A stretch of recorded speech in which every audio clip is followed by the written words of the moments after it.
Tel Jericho, which now is, they call it Tel El Sultan. What we can see here, then the map is not in my hand, it's in the bus.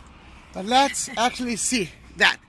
That is the Dead Sea and the south part of Israel. Jerusalem is that way.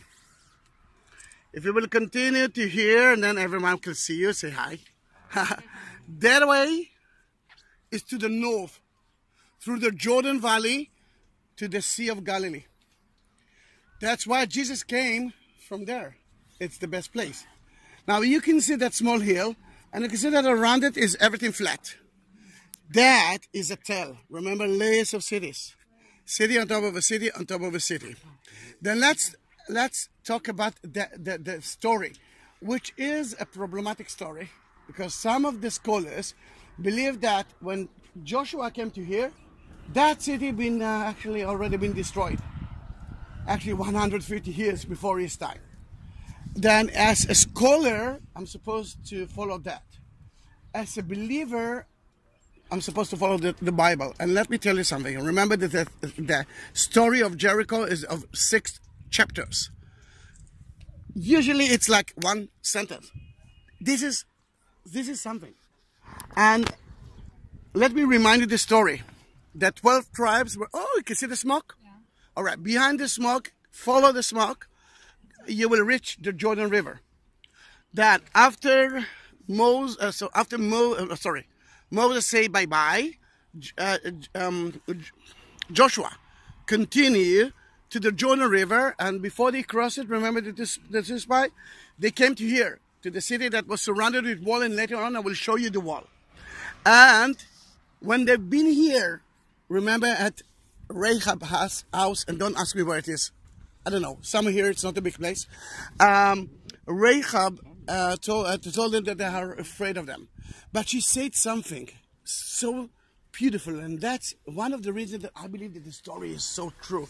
She said, listen carefully, don't go back to the Jordan River. He will look for you there. Go and hide yourself on those mountains for 3 days. And only then go back to the Jordan River. Now, when you're reading the book and looking at it, it looks like that. And later on, I will try to convince you that we will see the walls of Joshua.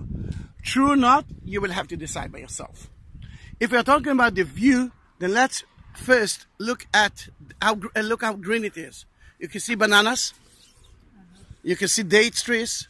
But every vegetable that you ate came from here. Then you ate actually Jericho. And you can see that they have a lot of salads. And now when we know it, let's move to the other side. Stand still. I mean, don't go out to the sunny area. Be in the shady part. And let's look at that place. Remember that place was one of the most important places at Israel. If you will conquer Jericho, you might conquer Israel. If you will conquer Israel, you can conquer the Middle East and then the rest of the world.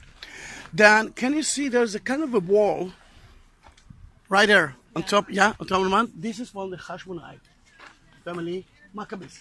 If you are Catholic, Maccabees are part of your Bible. If you are Jew, Maccabees is part of the Hanukkah holiday, the candlelight that we are lighting. Then that was a fortress of them. But look lower than that. You can see it look like a very nice white buildings with 2 domes at the left. This is the temptation mount. That's where Jesus was tempted by the devil. But let me remind you that the same place that the 12 tribes crossed into Canaan, it's the same place that Jesus was baptized. And it's not so far away from here. And the only problem is, oh no, I'm not answering. It's closed now. I wish that it will be open, that we could go there as well. And then in that case, he was there for 40 days. Now, he wasn't in those buildings. Look to the left, you can see the caves there. That's how he actually been. He'd been in the cave. And so many pilgrims and so many monks came to that place, and they actually fasted for 40 days in those caves. Until today, the holy people of there, Greek Orthodox, are using it. And in that case, it's one of the oldest monasteries in the world, but not like in your monasteries. Here we do have a story beneath it, a biblical story. And that is the difference between the churches that you actually saw today and the church that you are going to worship every Sunday. All right? It's all right. At least one said right. Then I hope that next time you will go to the churches. And now when we know it, let's go and visit the oldest tower in the world, in the oldest city in the world, in the lowest place in the world, Jericho.